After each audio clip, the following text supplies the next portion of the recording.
Once upon a time, two friends joined forces to bring you the best in horror entertainment. Brian from the north, Tim from the south, each bringing their own unique perspective to the horror community. Movie reviews, Blu-ray releases, beer pairings, games, and more. Welcome to your new home for horror. This is Civil Gore. All right, guys. So Brian and I recently watched a new horror comedy, Kill Her, and with us tonight to chat about it are the wonderful people responsible for this movie that we love. We have the director, writer, stars, and I'm going to go around the room and let you guys introduce yourself. We'll start with Robyn. Hi, I'm Robyn August. I'm the director of Kill Her. Hey, I'm MC Huff, and I play Eddie in Kill Her. Hi, my name's Tom Kiesche. I wrote it, produced it, and I'm in it as Mr. Rogers.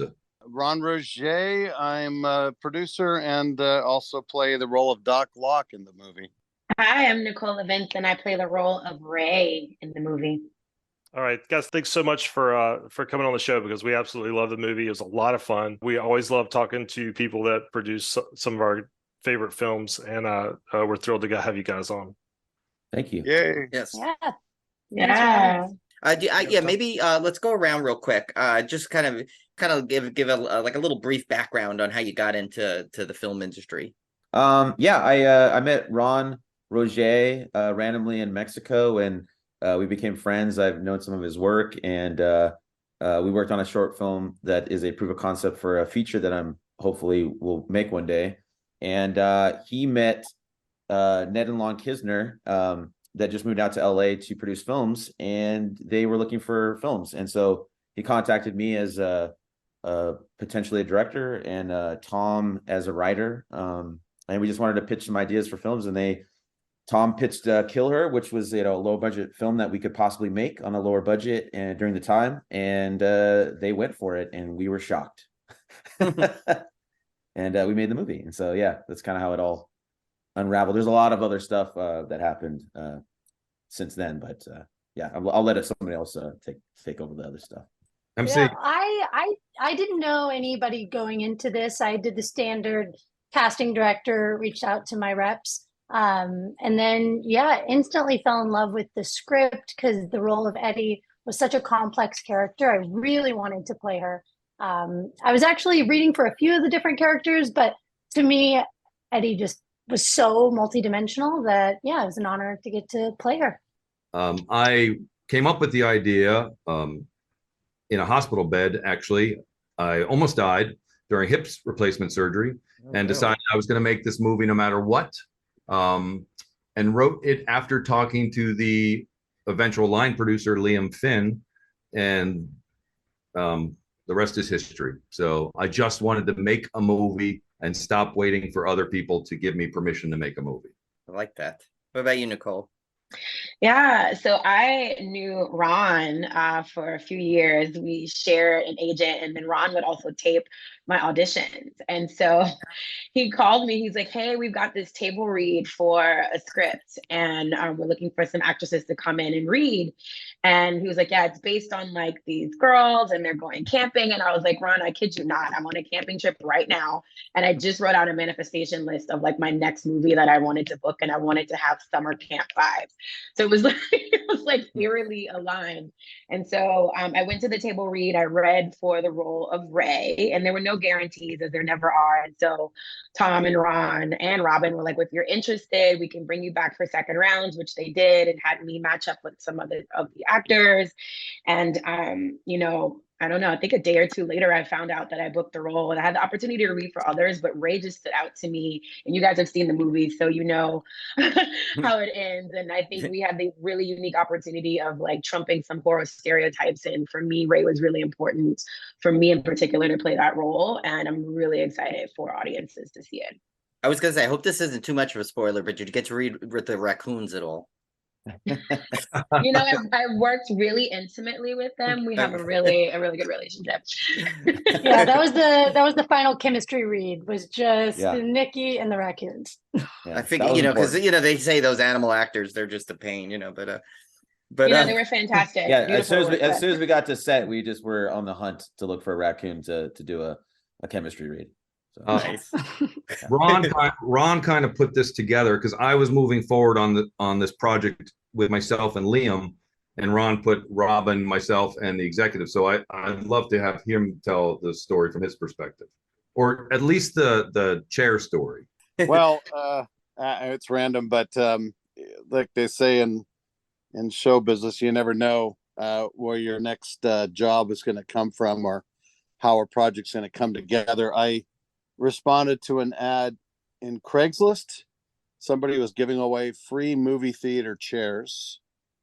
I called. I went up the hill to Mulholland Drive and met Ned Kistner, who was giving the theater chairs away because he just bought a house, but he wanted luxury recliner chairs in his theater, and he wanted to get rid of the 20 or so chairs that were in his theater. And so I offered to take them for free, but we ended up hitting it off. I guess I was chatting for like seven hours with him. It was just incredible how we just hit it off. He was this 80-year-old wonderful man, and I made him laugh. He made me laugh. We had such history. He was just moving down from the Bay Area, San Francisco, where I'm from. So we had a lot of connections there. He told me about his life. He worked Disneyland, 1955, the year it opened. Told me all those stories, and went to the Marines and ended up working for Dow Chemicals. Very smart man. Made a lot of money doing industrial paint, things like this, and other businesses. But at the end of just our coming together and just hanging out and just enjoying each other, I was just walking away. I said, Ned, how come you're leaving the Bay Area in your 80s, to move down here and buy this big old house? And shouldn't, at this point in your life, you be putting your toes in the sand somewhere and just kind of kicking back and enjoying the fruits of your labors? And he said, no, my wife and I, her name's Lan, decided that we wanted to move to LA and give our hand in trying to become film producers. Wow. So that's literally like picked my jaw up off the floor. And I said, wow. I said, I might have a script for you. So that's amazing. So, I mean, that was at the end of, I'm literally walking away after 7 hours of hanging out with this incredible man. And the next day I came to pick up the last of the chairs, and I had already called Tom because I didn't necessarily have a script in their genre and their budget they were looking at. But I said, Tom, what do you got? And he said, oh, I got this one. And I said, let's send it to him and see what they think. And of course, Tom was like, yeah, whatever. They're never going to make it. And a week later, we had a table read, which our first table read. And I brought some credible actors up. Meredith Thomas, who's Miss Lifetime. She's done like 40 Lifetime movies, and Lauren White, and a bunch of great people. Tom Red, of course, Mr. Rogers. And at the end of the table read, they were like, let's do it. We love it. And that was after a couple days before, when they were like, what's a table read? And I fought Tom a little bit. He's like, I don't know, this is kind of a waste of time. I go, well, they don't know how to read scripts. They're not in the industry. You can read a script, but you can only read it in such a way if you know what you're doing. And they didn't. So I thought the next best plan was to just read it out loud, and so they can hear it. And it worked, because at the end of that same table read, they were like, we're in, we're going to do it. And I think it was about 5 months later, we were shooting up in Big Bear. So that's how fast it came together. So unfortunately, Ned has since passed since we made the movie. But there is a memorial in the end of the film for Ned. I don't know if you caught that. He got a cameo. He got a cameo. He played the lawyer at the very end of the movie. We wanted to get him a cameo in there, and that was cool in itself. But after he passed, it's like, it's a lot more special. Now it's even more special. Yep. Yeah. And it's really awesome that we got to have all of these experiences with him on set, because as Ron said, when you're in your 80s, do you want to kick back and put your feet in the sand? But he was on set with us at freezing 20-degree night shoots and early in the morning 6 a.m. shoots. So it was really cool to have him be such a part of all of our memories. And he taught you to do what? What did he teach you to do?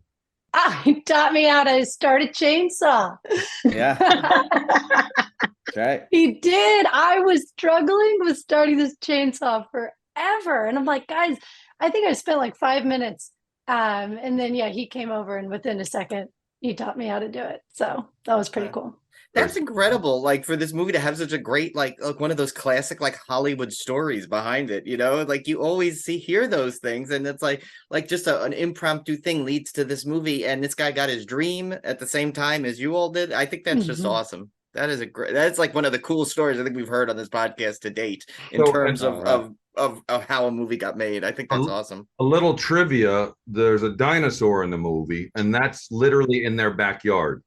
Yeah. Oh my God. It fit the movie so perfectly. I'm like, I have to make, like, that was a theme of one of the characters, Mr. Rogers, that, you know, he was a dinosaur, and they literally have a dinosaur in the backyard. And it's just like, all right, now I can just say, you know. And we almost didn't get that because we had to make sure that it was cleared for like art. It was kind of crazy how many things in this film we almost probably shouldn't have been able to get away with, and we did.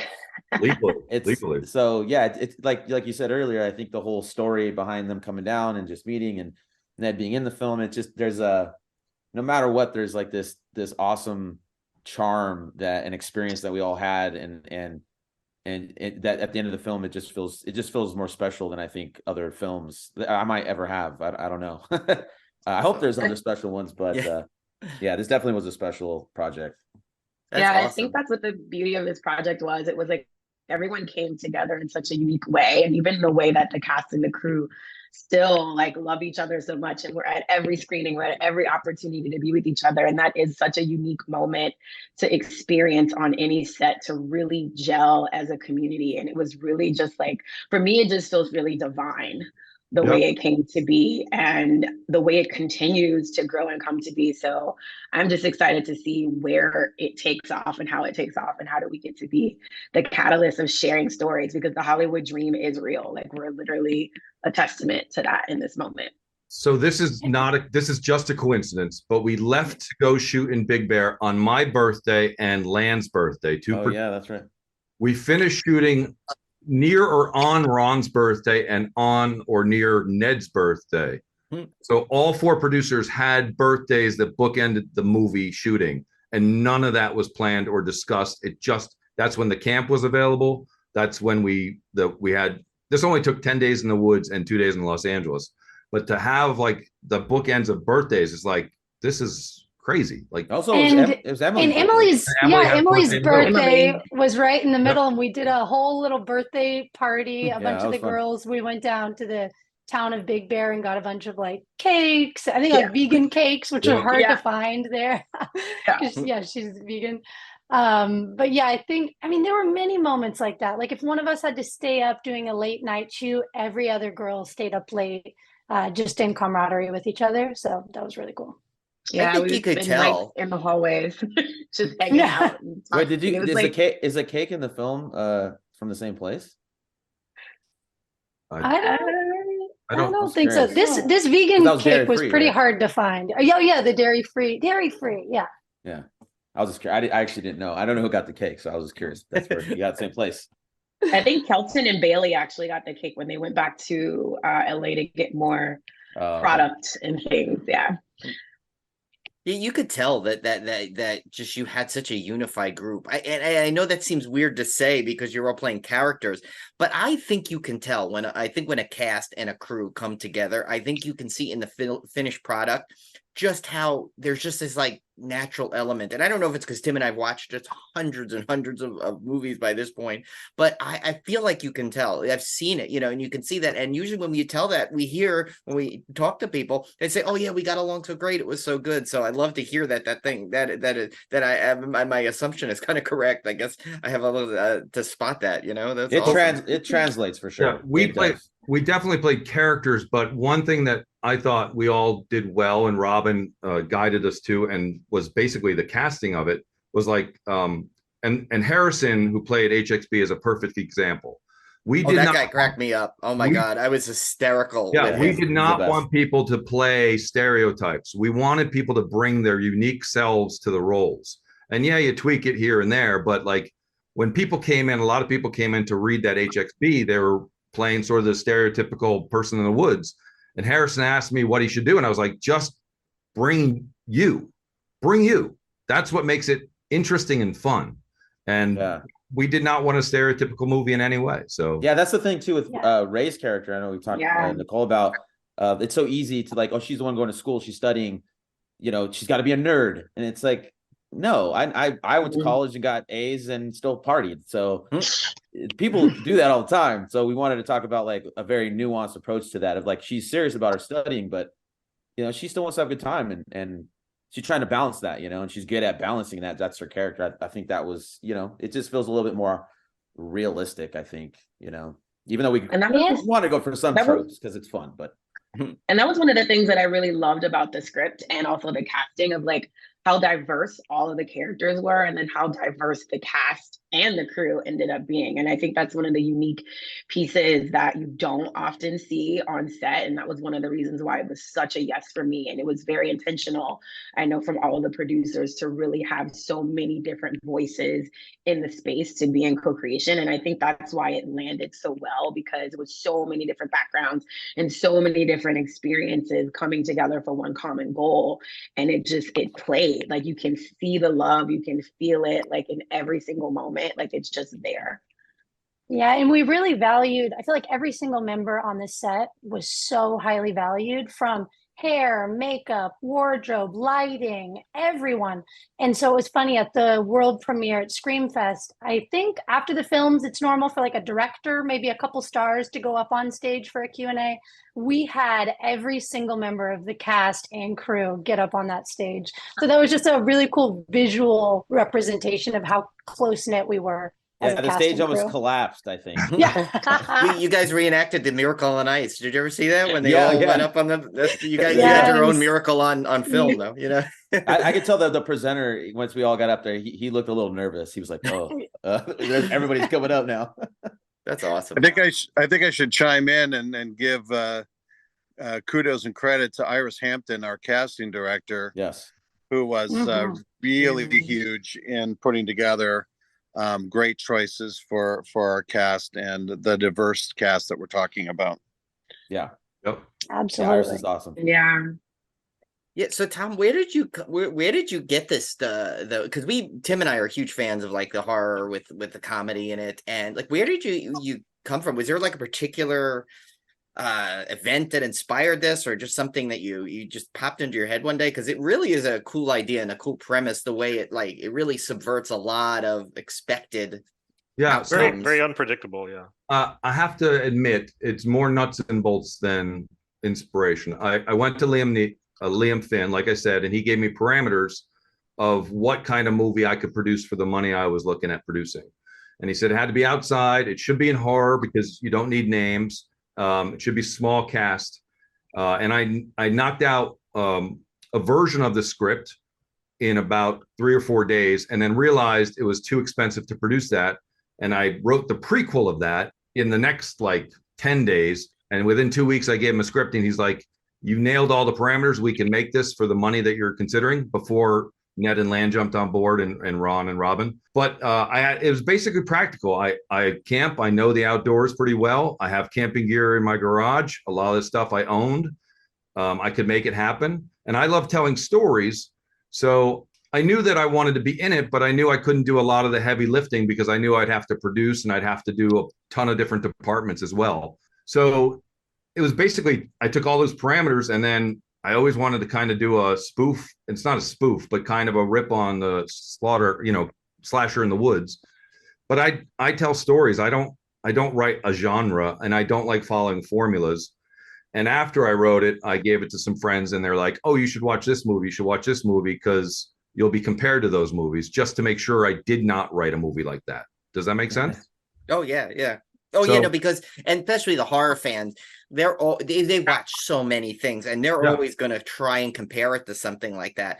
But I don't think this is like a lot that I've seen. There's one story. I bought a hat in Australia 2 months before before COVID started, 6 months before I went to the hospital, before the idea of this movie. I bought a hat in Australia, and it was beat up because I do a lot of walking dogs and volunteer with dogs. So when I'm writing this and the guy's in the woods, I'm like, I'll use that hat because it's beat up. And so like one reviewer kind of gave us a bad review because they thought we were ripping a movie called Wolf Creek. Yeah. And it was like, I've never seen Wolf Creek. It's just I've seen that. That's not, But It's see, that was the literally- reason why I liked it. Because Yeah. I was like, oh, this is kind of a nod to Wolf Creek a little bit. It's kind of literally fun. it's a hat. I bought a hat. It was I couldn't afford to buy another hat for the movie. Like, what Yeah. the hell is wrong with you people? And Tom, I lived in Australia, and those hats are They're everywhere. everywhere, in right? Australia. Exactly. Well, just think of all the people in Australia, what they're saying, comparing it to then, Oh, you know. God. Wait, you have a beard? You're like doing the exact same as this other guy that had a beard. Exactly. How dare you wear a beard in a movie? Yeah, how dare you? Oh my god. Nobody's got a dinosaur statue in the back. Exactly. That's new. That's true. I haven't seen a slasher yet where a dinosaur appears in the backyard. So there you go. You guys got We that win. one for sure. We win. Crushed it. So this one's kind of for Robyn and Tom, because me and Brian love horror comedies. I love horror comedies, but there's a balance there, right? Because you if you go too far comedy, you're losing the scares, and if you go too far scares, you're losing the comedy. So I kind of wanted you to talk about how you approach the balance between horror and comedy in this movie. I think for me, I love all shades of horror, from super serious to just overtly insane, like Shaun of the Dead, or and I like it when it's mixed. I like so many different types of horror, different shades of it. So it was kind of a fun, since this reminded me of slasher films in the almost on the surface. The story that Tom wrote was more of like 90s, like Scream, and kind of it was very like winking at the audience. It's self-aware. I loved all that aspect of it. So it wasn't too hard to take the script and kind of create that balance. There was times that maybe went a little darker than maybe he intended, or we went a little bit sillier. I think of the scene at the camp where Roger's character first see him. We did the whole zoom, like we used a lot of zooms, like it's like this fun with them grabbing objects, like to try to defend themselves. So it's like what they're doing it's funny, but it's still possible that somebody could do that. But the zoom makes it kind of a little more silly, right? Like a little more fun. So yeah, I mean, it's just like camera movements and stuff like that, and work with the actors and reactions. And I think some of the humor comes out of like, even just like nervousness. It's not like necessarily we're trying to say a joke just to say a joke. It's somebody that's like cracking a joke because they're nervous. I do that all the time, you know? So yeah, but that was Guilty. kind of my opinion. Yeah. I love movies that have a sense of humor in it, no matter if it's serious or obviously funny. But I don't like the horror movies that are stupid funny. Like I just don't enjoy them. I like the comedy to come out of something that actually might happen. Like I've used this example before. Like Shaun of the Dead, I think is brilliant. And when they're like pulling out the albums to throw it at the zombies, like I could imagine somebody being like, of all the albums, you have to pick that one. Like, Yeah. throw a different one. Like that to me is hilarious because you could see yourself in that. And so a lot of this, I think the humor comes out of the situation and kind of like just a little heightened more than reality, not stupidity, in my opinion. So, Yeah, it's smarter. It's a smarter way to get the laugh that doesn't feel so cheap, it comes out of the story and the characters and the situation. So yeah, the actors knocked it out of the park with the tone and the shifts, because the movie does shift throughout, which I love mashups. I love keeping people guessing. No, I thought that worked really well, because I started, I mean, maybe 10, 15 minutes into the movie, I was like, okay, this is going to be pretty silly, which I liked. I mean, I had nothing wrong with that. But as it goes on, it would switch directions. And I'm like, wait a minute, this is not the movie I thought it was going to be. And all the way up till the end, I mean, it keeps you guessing. It's quite a roller coaster ride. So yeah, I thought that worked really well. And that's exactly what it was designed to be from the very beginning, a fun roller coaster ride. Click, click, click, click, click. Wah! And Brian and I are big roller coaster fans. We are, yes. We met as theme park nerds. So yeah, that's actually how we met. We met through our a mutual podcast we used to listen to about theme parks, and we met at their first ever meetup. And then when we were talking, we found out we liked horror also. So to us hearing it's a roller coaster ride, we're all in. I was saying this earlier on other podcasts, but when we went into it, I was like, what if Quentin Tarantino, Sam Raimi both got together and co-directed a Goosebumps episode? That was kind of like the vibe. This one, we want to hear from the cast in particular. You kind of touched on it, all of you. But what was it that like really drew you to each of your characters? Because each character has such a unique, like no one is like, there's not like a set characteristic of each of you. You know, you have this like flip side, so you can't tell who's doing what or what's going on. So what was it that each of you was like drawn to your role from? Yeah, when I finally got the full script, I think it was by the callback, or I'm not sure when, but there were so many glimpses into Eddie's past that allowed me to really create this childhood that informed her entire life. And pretty much it informed all the choices that I made in the film. So I always love when I can go all the way into the past to inform my work. So yeah, I think that, and like I said earlier, just how multidimensional she is as a person. And I think no matter who you are, you can see a bit of yourself in her. 100%. Yeah. Okay, Nicole, you're next on my screen. Yeah, I think for me, it was like, you know, I look for nuances in characters and like, where can I bring different sides? Where can there be some comedy? Where can there be some lived experience? Like, where is the journey going? And for me, I really love the journey of Ray, because when she comes into the storyline, it's like you don't really know where it's going. There's kind of like this buddy aspect with the other characters, and you're not really sure where she stands. And she's always the one that's constantly like, she's on everybody's side.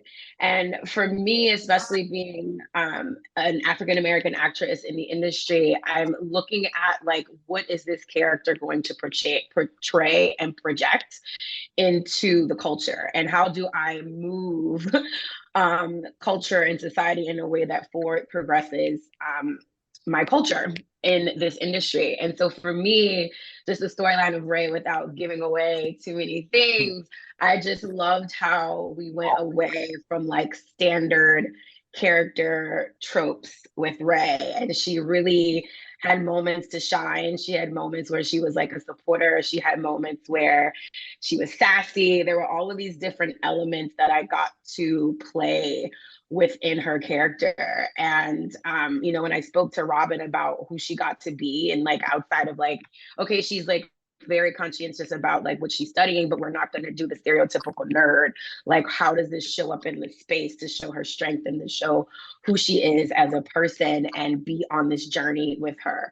And so for me, it was just like very, very clear. And there's just a lot of like comedy that she gets to lean into, and not even on purpose. And I think Tom and Robyn talked about that, like the comedy that's in the film, it's not comedic for the characters, but it's comedic for the audience watching them go through that experience. And I think that's what happens when there's good comedy in the space. It's like the characters aren't living like the experience that's funny, but to the audience, it's like, oh my God, they're going through this. We don't realize it's funny, but for us, it's like a very real lived experience. And there was a lot of that within Ray that I thought was really interesting to play with. So I want to jump on real quick and say, Nicole said that she got the part after doing the table read. And one of the things that I'm most proud of, and I think Ron is too, because we've both been actors for a long time, is that everybody that came in for the table read got to audition for a part in the movie. And if they weren't right for one of the main roles because of whatever reasons, they were all offered a part in the movie. Whether or not they took it or not, what might have been scheduling, but I was really proud of that. And it was really great to have them all part of it all the way through. And then if it ever gets seen by the world, MC's audition tape is great. Yeah. Blu-rays, I'm telling you, special features. I'm all about that. It scared me. It scared me. Oh my God. Thank you, Tom. That's very, very kind of you. So I guess I will go to Ron next. Why did they take the part? Probably because our line producer Liam, who Tom's mentioned a couple of times, came to me and said, because of the work schedule for the role of Doc Locke, we can't afford to get an actor of your caliber to do it, but because you're a producer, you'll do it for scale. And you won't mess up our schedule, and it won't cost us part of our budget. So that's why I did. I was happy to sit back and just produce the film, but he kind of said, no, you have to play this part, which was fun. I did it for the table read. I also did HXB on the table read, which was fun. But I was going to give you props for that, because Ron's HXB was hilarious at the table read. Yeah, but did he do that thing that he did where he goes like, okay, or No, whatever? he didn't do No, that. that's 'Cause that all. thing- That's all that's- Harrison. I was all watching that on Harrison. my iPad and I dropped it. I was laughing so hard We- because I in didn't fact, expect it. That was actually. I remember when we shot it. I think we got what we needed, and we were like, just do something, whatever you want. And he did that, and the whole crew just started cracking up. And once we got in the editing room, I'm like, it's got to stay. It's just that good. I think we said put a button on it because there's a running joke throughout the movie that didn't make the final film. The prop master Peter and Rachel, a set designer, found a button maker at this place we were staying, and they were making buttons for all the characters as if that was HXP's hobby, making buttons. So in the background, you'll see Easter eggs of buttons all over the place.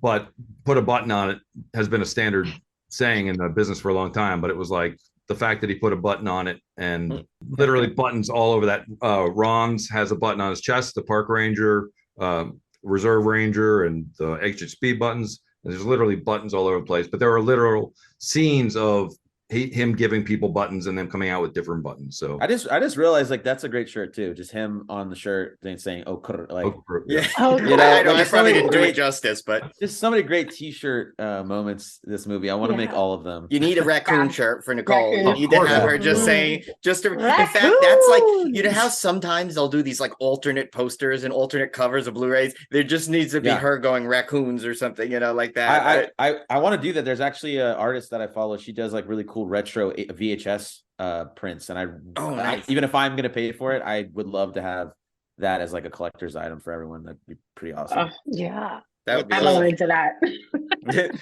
Tom, did you write that role? Like, did you know you were playing Mr. Rogers? I knew I was playing that from the very beginning. It was called Mr. Rogers' Camp of Horrors for the first draft. And then some friends that read it said it's too smart to be called Camp. And so then it got changed to Site of Horrors.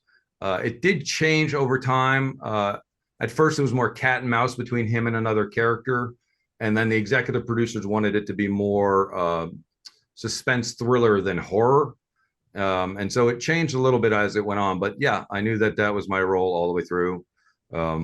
After all, the hat fit. So you got to, you know. Literally, right? That hat. That hat that I think I've seen in another movie once or something. Yeah, I exactly. can't remember what it was though, but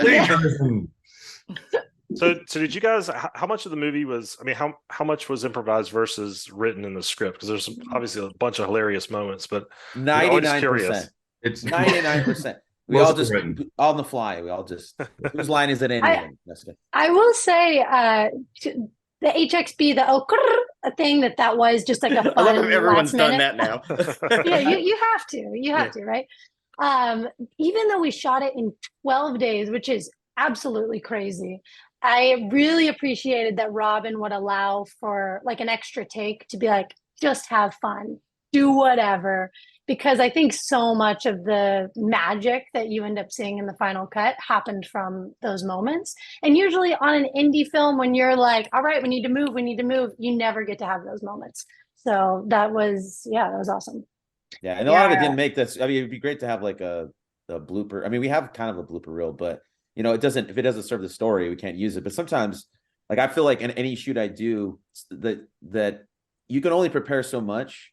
And then you kind of need to let it go if it feels right in the moment. Sometimes you can just get lightning in a bottle in certain moments, you know, and that's just, you know. But the great thing about Tom being there too as the writer and in it was that we could bounce off ideas of like, what do you think if we just, you know, twerk this little thing? And he's like, yeah, or no, I don't think so. And then we worked it out. So it was pretty cool to just do it on the fly a little bit since we had such little time as well. So, you know, not everybody gets the writer there to work with. So that was pretty cool. So I want to piggyback on that just for a little bit because I want to give Tom some kudos because there would be moments where the girls and I would go and say like, I don't feel like my character would say this or say this word, like, and we'd go up to Tom and be like, hey, how do you feel about this change or that change? And he was always like, yeah, as long as it like serves the story and we're not like screwing with like what's going to happen down the line. And he was always so open to hearing our ideas, and it felt really collaborative. Like as an actress, I didn't ever feel like I couldn't go to my director or my writer and like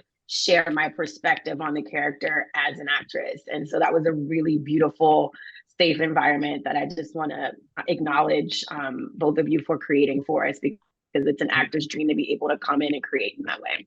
Also, too, have to consider the fact that since we were shooting 12 days and a 90, basically 88, 89 page script, we had to move quick. And I also have to give kudos to our incredible camera team. Isaac, our DP, was amazing. And I think the film really benefits from his incredible and his team's incredible work. And one day I think we had, was it 54 setups, Tom? Yeah, that's what it's either 52 or 54, but yeah, that's what we think. Well, setups. I think we one figured day. out it was 52, but then I think Isaac and we went off after to go grab a couple of more shots, so I think it was technically 54. Which is pretty unheard of. If you would say that somebody's shooting over 30 setups in one day, you'd go, yeah, no way. We did 54 in one day. So it was Robyn's captaining the ship. Captaining, how is that a word? Captaining. Be our captain of the ship and keeping it moving because of the incredible schedule that we were on, but allowing people to have those moments. And it definitely benefited from him doing that and from having talented people being able to make those kind of choices. Because of the timing of the shoot, there were several times where there was something written that we just had to thin it down on set. And there was a scene between Mr. Rogers and someone else that there was a big fight and it was all written as choreographed. And there was just no way we could do it with the amount of time we had. And Robyn came up with an idea, and that was the tent scene that you guys saw in the movie, the struggle in the tent. But that came out of like, we just don't have time to choreograph this entire fight. So sometimes you have to do that with a lower budget movie when you have to keep moving. There was a couple scenes where we just had to, okay, got to figure out how to do it quicker than that because we just don't have the time. Or the space, like the tent was pretty small, so we were like, how are we going to do this too? And another testament to Tom too is really cool is that because it's so complex that if like one thing changes, it affects everything else.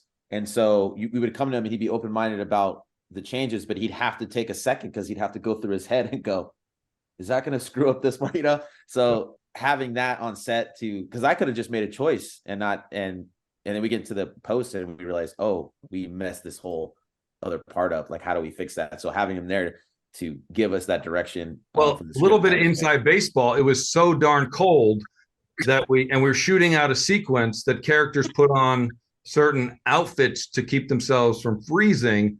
And then there were certain elements in the story that were based on wardrobe that we had to then go back and reverse engineer and figure out, okay, how do we make that make sense? Yeah. She's supposed to be wearing this or that, or, you know, so, I think everybody who's on this call and everybody involved with the film loves problem solving, and making a film is a lot of problem solving. And it's like, it's not like there's a problem. It's literally like, okay, this is what we're up against. Let's make it work. How do we make it work? Ideas. Let's go. Ideas. You know. I was just going to say there was one problem that I think none of us could fix. It started hailing. And there was white hail all over the ground. So you can't deal with any continuity there because it'd be like hail, no hail, hail, no hail. So we just straight up had to stop filming. Poor Jenna Z, we had a certain scene where it was just coming down and she's still acting in the scene and hail's just hitting her in the face. And I'm like, we got to stop. This is her hair. She's still going. I'm like, what a champ, you know? Yeah. Well, that's good. You ended up with a tent scene because Tim is a victim of his own tent debacle. So he probably got a little bit of a flashback of fear from that one. I don't know if he has the time to tell you that one, but no.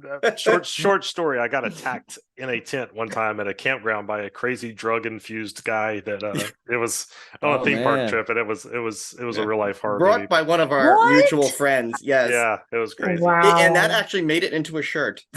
We actually made shirts. So it was such a memorable experience. We made shirts out of it. I'm glad you're alive. Let me guess. The shirt says intense. No. Oh man, we missed an opportunity. I think it had a poem on it. That was a name idea that we had. Yeah, all I know is that the tent is the picture of it is like a cartoon of Tim coming out of his tent, screaming, like what happened, and like somebody wrote it was a whole poem. I think. Yeah, we have some odd friends in the theme park. Yeah.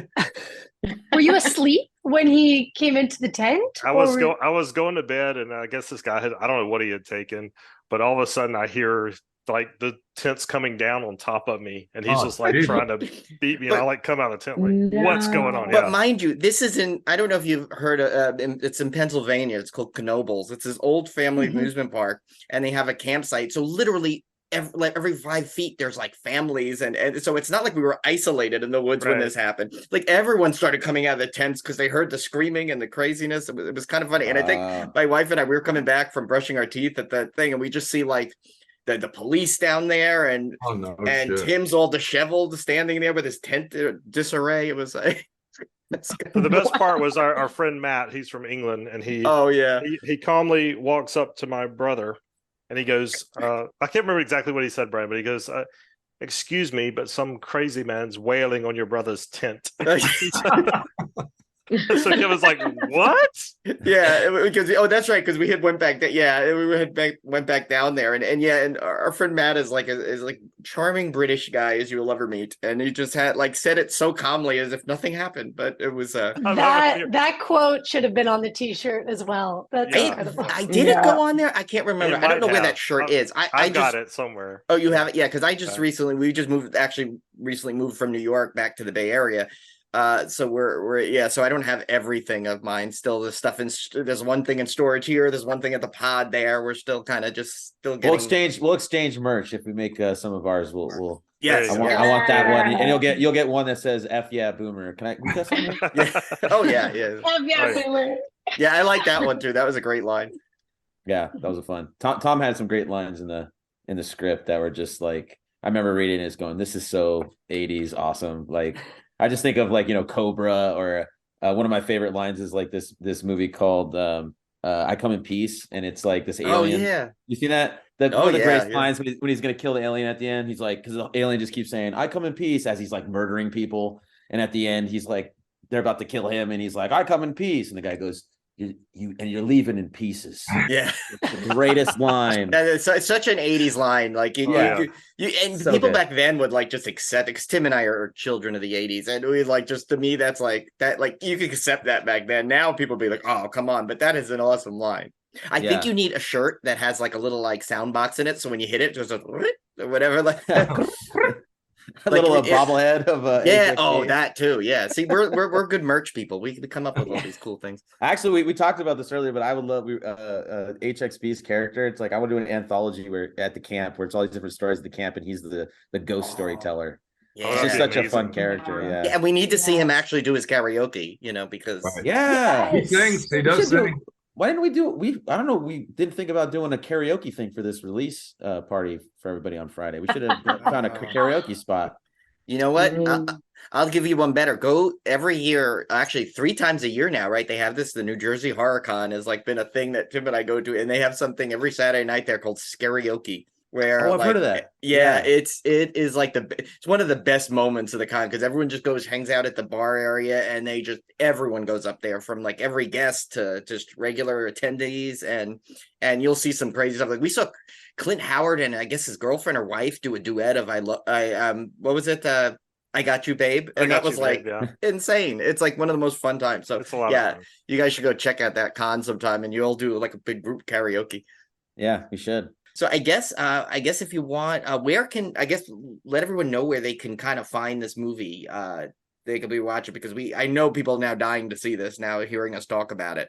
So where can they find not only the movie, but also if you guys want to share anything where they can follow you and see your other works and stuff. So Nicole, if you just want to say where they can find you, and then we'll catch everybody up on where they can see the movie. Yeah, I'm pretty much everywhere. My digital footprint is very long. You can find me on Instagram at Nicole Lovince, my full name. Also, my website is NicoleLovince.com. I'm easily accessible, so you can find me there, or also on IMDb. I'm Googleable too. So just search my name, you'll find me. MC, do you want to go next? Yeah, just MC Huff. Very simple on everything. Ron, you want to go? Yeah, just social stuff, or just other things that we do and have done, or no. I mean, I've done a ton of television, social media, the real Ron Rogge, did Power Rangers, did Stranger Things, did a bunch of fun stuff. And American Horror Story Hotel. Trying to think of the horror stuff, because that tends to be what we all like, right, Robyn? Yeah. Yeah. A lot of horror haunted house builds. He's doing like what, 3 this year? I'm building 3 haunted house events. One was a 40,000 square foot haunted house in Valencia, right near Magic Mountain, Oh, nice. to benefit people in the industry who are out of work by the strike. So we had sound people, top of the special effects, lighting, construction, art departments, and myself and Mark Richardson, who actually did our mask for our movie, by the way. Yeah. Mark has been doing props in the horror films for years, including a couple of Rob Zombie's movies, and we're brought on to make it creepy and scary. That just opened this week, and I'm here in Topanga decorating for a Halloween party for the great Terry Rossio. We actually shot right here. Oh, that's right. Yeah. Right by the Bougainvillea, right next to my car here. We shot in the movie up here at Terry's house. He's doing a big Halloween costume party this weekend. And and some other private homes that I decorate for Halloween. That's my jam. Cool. Awesome. Yeah. You can find me on Instagram. I'm mostly on there. Robyn, ROBYN of August, like the month, Robyn of August. I have robynaugust.com, my website. And I have a couple scripts written that I'm hoping to shoot, a couple more I'm writing, and also a anthology audio / visual series that's in the vein of Twilight Zone that I'm working on, that I'm hopefully can pitch to get other directors to direct episodes and kind of be a showrunner of that. So and one of the first episode is right now kind of making the festival circuit, so it's been about 5 so far. Oh, awesome. Yeah, we're big Twilight Zone fans too. So me too. And love anthologies, just period. Yeah, it's fun, isn't it? Yeah, I would love to be in an anthology, whether I'm running it or just in it. If anybody's out there, I would love to do a short film for your anthology. So hit me up. My name is Tom Kiesche. You can find all my socials on Linktree, linktree.com/Tom, Tom Kiesche, Kiesche, and it's at Tom Kiesche on Instagram is my main social. I'm trying to put together a new feature, which is meeting horror and entertainment with social consciousness, animal stuff that I do. I do a lot of animal stuff. As far as the movie goes, on October 20th, it opens in 2 theaters at this point. One's in Santa Monica at the Laemmle. The second is in Columbus, Ohio at the Gateway Film Center. It also is on VOD on the 20th, but you can buy pre-sales on Apple TV until the 20th. And then it'll be on several platforms, most of the majors, if not all of the majors. So look it up. KILLHER, KILL, no space, HER. KILLHER. And really quickly, I would love to plug Michael Tioli. He did the score for our film, which was awesome. He released it recently, so you can go listen to that for free on Spotify or Apple Music or anywhere. And you can tag your Instagram and TikTok with it. Just look up KILLHER Tioli. And if you like the John Carpenter meets orchestral vibes, then I think you really dig it. Awesome. Well, thank you guys so much for coming on. Like yeah, you said, this was amazing. We really enjoyed the movie. You guys are amazing. We love all your work. And anytime you have anything to promote, just send the word, and we'd love to have you back on. Or if we just need us to promote stuff on social media, we'd be happy to. This was a lot of fun. Yeah, it's great. Yeah, thank you so much for having us on, guys. It was a true pleasure. And I know, Nicole, you gotta leave quickly, so I want to make sure we got to thank you in person before you left. But yeah, no, this was great. You were so awesome. It's like now I'm like, I want you guys to just keep making movies, all of you together again, and keep going as many as you want, because we'll watch them. Sequel. Kill her some more. Kill her some more. Yes, there you go.